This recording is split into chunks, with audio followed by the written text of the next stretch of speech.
Hello guys, welcome back to another video. तो कैसे हैं आप सब लोग? होप आप सब ठीक होंगे। कतर को भारी पड़ा 8 इंडियन नेवी ऑफिसर्स को फांसी का ऐलान। भारत के एक कदम से अरब कंट्री पर लगा जोरदार झटका। बताया जा रहा है कि कतर इंडियन नेवी ऑफिसर्स के 8 अधिकारियों पर इजराइल की जासूसी का इल्जाम लगाया है और इसी के चलते उन्हें फांसी की सजा सुनाई गई है। तो ये कितना सच है, आइए देखते हैं ये वीडियो में और जानते हैं इसके बारे में। 26 अक्टूबर एक न्यूज आती है। कतर दोहा की एक लोकल कोर्ट ने 8 इंडियन फॉर्मर नेवी ऑफिसर्स को फांसी की सजा सुना दी है। यह न्यूज आने के बाद इंडिया में एक हलचल सी मच गई। एमईए की तरफ से भी स्टेटमेंट रिलीज किया गया जिसमें कहा गया, हम फांसी के फैसले से गहरे सदमे में हैं और डिटेल जजमेंट का इंतजार कर रहे हैं। हम फैमिली मेंबर्स और लीगल टीम के संपर्क में हैं और सभी कानूनी विकल्प तलाश रहे हैं। हम इस मामले को बहुत इंपॉर्टेंस देते हैं और इस पर बारीकी से नजर रखे हैं। हम काउंसलर और कानूनी सहायता देना जारी रखेंगे। भारत इस मामले को कतर अथॉरिटी के सामने उठाएगा। यह स्टेटमेंट साफ साफ कहता है कि मामला सीरियस है। साथ ही साथ इंडिया के डिप्लोमेटिक रिलेशन का भी अग्नि परीक्षण है, क्योंकि कतर का कहना है कि ये लोग कतर की सेंसिटिव डिटेल इजराइल को शेयर कर रहे थे। साफ वर्ड में कहें तो इजराइल के लिए जासूसी कर रहे थे। ऐसे में मामला क्या है? कतर ने इन 8 इंडियन फॉर्मर ऑफिसर्स को मौत की सजा क्यों सुनाई? ये 8 ऑफिसर कतर में कर क्या रहे थे? एंड मोस्ट इंपॉर्टेंट, अब आगे क्या इन्हें वापस इंडिया भेजा जाएगा या फिर मौत की सजा दे दी जाएगी? वीडियो में आगे बढ़ने से पहले यह जानते हैं कि आखिर ये 8 इंडियन ऑफिसर है कौन, इनके नाम क्या है, इनकी पहचान क्या है। Captain Navtej Singh Gill, captain Saurabh Vashishtha, captain Virendra Kumar Verma, commander Purendu Tiwari, commander Suganakar Pakala, commander Sanjeev Gupta, commander Amit Nagpal और सेलर रागेश। ये वो 8 लोग हैं जिन्हें कतर की लोकल कोर्ट ने फांसी की सजा सुनाई हुई है। एक एक लोगों की बात करें तो कैप्टन नवतेज सिंह गिल चंडीगढ़ के रहने वाले हैं। इनके फादर आर्मी के रिटायर्ड ऑफिसर हैं। प्री कमीशन ट्रेनिंग के दौरान इन्हें बेस्ट कैडेट के लिए प्रेसिडेंट का गोल्ड मेडल भी मिल चुका है। कमांडर पुरेंदु तिवारी ये भी नेवी के टॉप ऑफिसर रह चुके हैं। नेविगेशन के एक्सपर्ट हैं।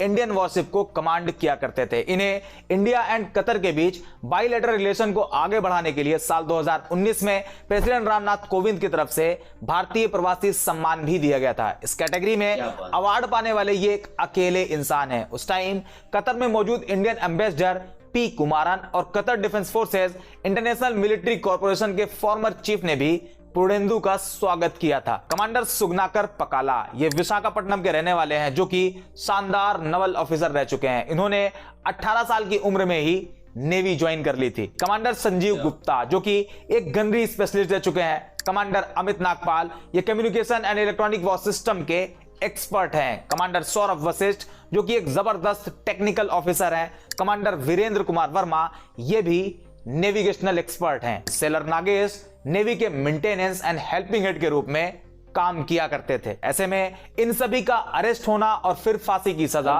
ये थोड़ा समझ से बाहर है। फिर भी इस मामले को डीपली समझने की कोशिश करते हैं और समझते हैं कि ये 8 ऑफिसर्स कतर में कर क्या रहे थे। कतर की एक कंपनी है जिसका नाम है दाहरा ग्लोबल टेक्नोलॉजी, जो कि प्राइवेट कंपनी है और ये company aerospace, security, defence, information technology and communication sector में अपनी सर्विसेज प्रोवाइड करती है। दाहरा का जो प्राइमरी बिजनेस फोकस है वो डिफेंस सर्विसेज के आसपास घूमता रहता है, जैसे इक्विपमेंट को खरीदना बेचना, system implementation, spare parts provision, after sale support, खास करके marine sector, special task force, coast guard जैसे कई सेक्टर में काम करती है। इस कंपनी के जो सीईओ हैं उनका नाम है खामिस अल अजमी। फ्यूचर में इस कंपनी को काफी सक्सेस भी मिली हुई है। इंडिया और कतर के बीच रिलेशन को इंप्रूव करने में भी ये कंपनी बड़ा रोल प्ले करती है। इंडियन एम्बेसी के ऑफिशियल्स भी इस कंपनी में विजिट कर चुके हैं और ये जो 8 इंडियन ऑफिसर्स को फांसी की सजा हुई है वो इसी कंपनी में काम किया करते थे। मीडिया रिपोर्ट्स के मुताबिक जिन 8 इंडियन नेवी ऑफिसर्स को मौत की सजा सुनाई गई है, इन सब पर मार्च 2022 में आरोप फिक्स्ड हुआ था।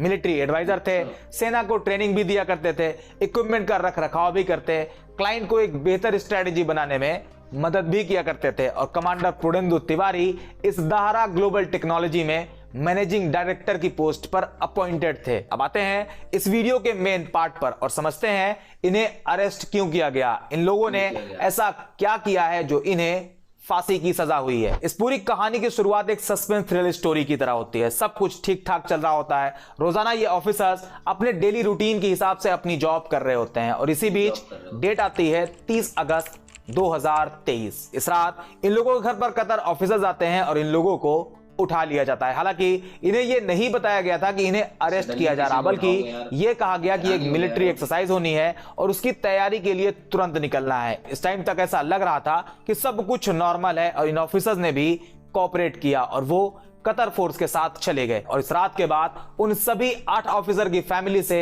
उनका कांटेक्ट टूट जाता है। किसी को कुछ मालूम नहीं होता कि हुआ क्या, वो 8 लोग हैं कहां। इसी बीच खबर आती है कि उन सभी 8 लोगों को कतर के स्टेट सिक्योरिटी ब्यूरो ने हिरासत में रखा हुआ है, लेकिन अब तक यह साफ नहीं हो पाया था कि आखिर क्यों हिरासत में लिया गया, वजह क्या थी, और ना ही इस टाइम तक उनके फैमिली मेंबर उनसे मिल पा रहे थे और ना ही उनकी बात उनसे हो पा रही थी। ये 8 लोग 30 अगस्त को अरेस्ट हुए और ठीक 1 महीने बाद 30 सितंबर को पहली बार ये 8 ऑफिसर अपनी फैमिली मेंबर से फोन पर बात करते हैं। 3 अक्टूबर को इन्हें काउंसलेट एक्सेस मिलता है और एक इंडियन ऑफिसर जेल में बंद इन 8 एक्स ऑफिसर से मिलने जाता है। यह सब चल रहा होता है। दारा ग्लोबल टेक्नोलॉजी को भी अपने एम्प्लॉय की गिरफ्तारी के बारे में कुछ खास जानकारी नहीं होती है। 30 सितंबर को दारा ग्लोबल टेक्नोलॉजी के सीईओ खामिस अल आजमी जेल में बंद अपनी कंपनी के एम्प्लॉय को बाहर निकलवाने के लिए कतर के दोहा पहुंचते हैं, लेकिन उन्हें भी अरेस्ट कर लिया जाता है और उनको भी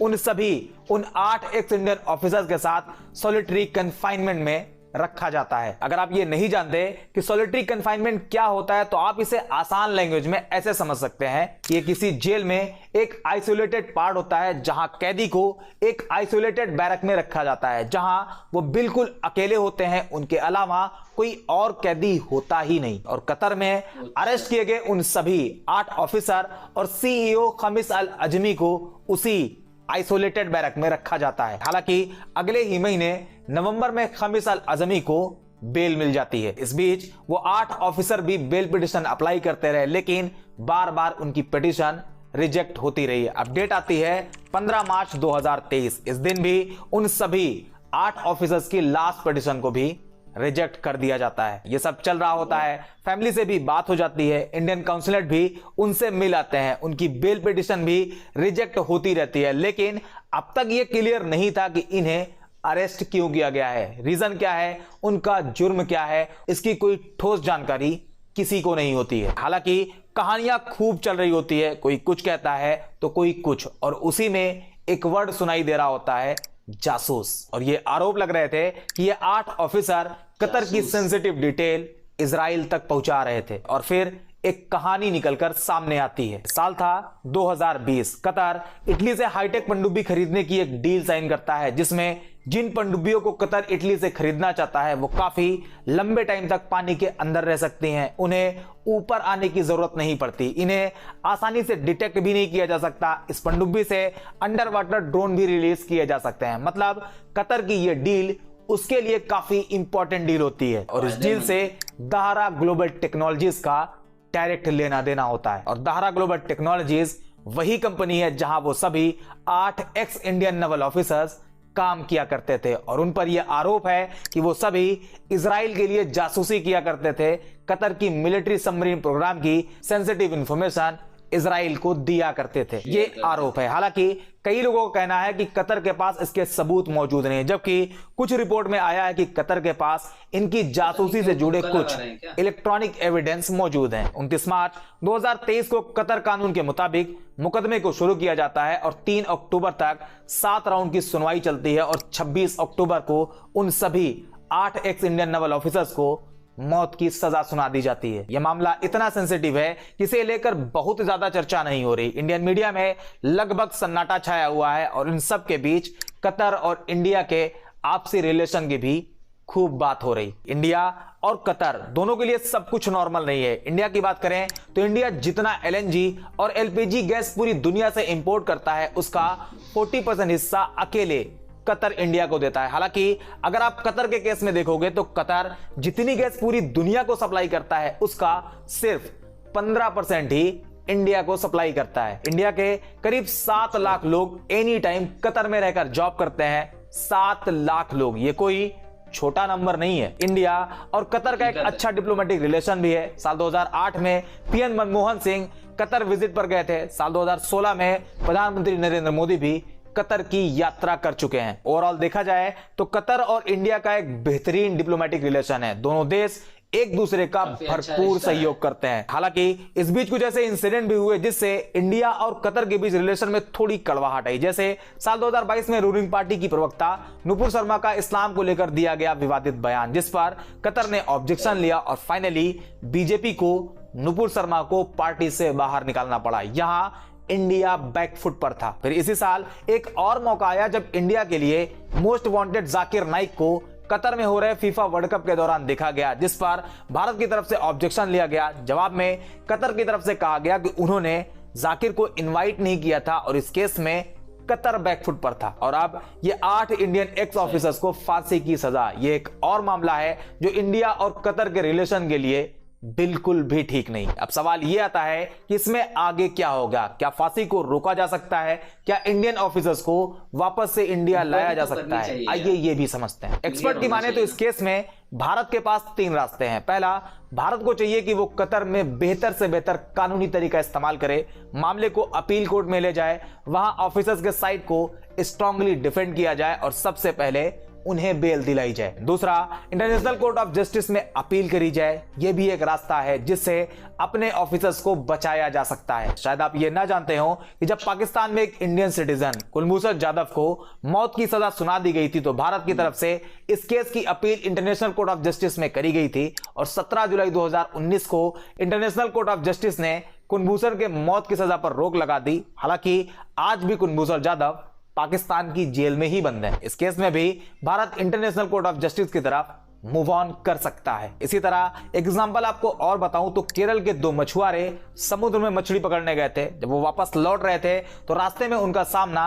एक इटली की जहाज से होता है जो कि बेसिकली एक ऑयल टैंकर था और इटली के जहाज में मौजूद 2 इटालियन सिटीजन केरल के उन दोनों मछुआरों को गोली मार देते हैं। उनका कहना था कि उन्हें लगा कि ये समुद्री लुटेरे हैं, इसलिए उन्होंने गोली चलाई। हालांकि उन दोनों लोगों को अरेस्ट कर लिया गया। इस टाइम पीरियड में इटली और भारत के डिप्लोमेटिक रिलेशन में तनाव देखा गया। इटली अपने लोगों को छोड़ने की बात कहता लेकिन भारत मना कर देता। हालांकि 2013 में भारत ने उन्हें वापस जाने दिया और वो केस के लिए फिर से वापस इंडिया नहीं है। मामला नीदरलैंड में मौजूद permanent court of arbitration TCA में पहुंचता है और 21 मई 2020 को कोर्ट जजमेंट में कहता है कि इस केस से जुड़ा कोई आपराधिक मामला भारत में नहीं चलेगा, उन पर कानूनी कार्यवाही इटली में होगी। ये एक और ऑप्शन है जिससे कतर में फांसी की सजा मिल चुके उन सभी 8 लोगों को वापस इंडिया लाया जा सकता है। तीसरा और सबसे इफेक्टिव रास्ता है बैक चैनल यानी डिप्लोमेटिक मेथड। इसमें भारत को यह देखना होगा कि आखिर इस केस में कतर गवर्नमेंट क्या कर सकती है। उन सभी 8 लोगों की रिहाई के लिए कतर गवर्नमेंट किस तरह भारत की मदद कर सकती है और इसके लिए प्रधानमंत्री नरेंद्र मोदी डायरेक्ट कतर के अमीर तमीम बिन हम्माद से कांटेक्ट कर सकते हैं, उनसे बात कर सकते हैं और अपने सिटीजन को मौत के मुंह से बाहर निकाल सकते हैं। ये कुछ तरीके हैं जिससे कतर में फांसी की सजा पा चुके 8 इंडियन एक्स नेवल ऑफिसर्स को बचाया जा सकता है। आज की इस वीडियो से आप ये समझ चुके होंगे कि कतर में कैद 8 लोगों की क्या कहानी है, उन पे आरोप क्या है और उन्हें कैसे बचाया जा सकता है। तो भाई अगर मोदी जी चाहें तो ये पॉसिबल हो सकता है। जो 8 इंडियन नेवी ऑफिसर्स हैं उनको बचाया जा सकता है मौत की सजा से। तो हो सकता है, क्या पता ये सच हो जाए और वो लोग बच जाएं इस सजा से। तो आई होप आपको मेरे रिएक्शन के साथ साथ ये फैक्ट्स भी समझ आए होंगे। उम्मीद करते हैं आपको वीडियो पसंद आई होगी। बाकी वीडियो को लाइक करो, कमेंट करो, शेयर करो और चैनल को सब्सक्राइब करो। मिलते हैं ऐसी अच्छी वीडियो के साथ, तब तक के लिए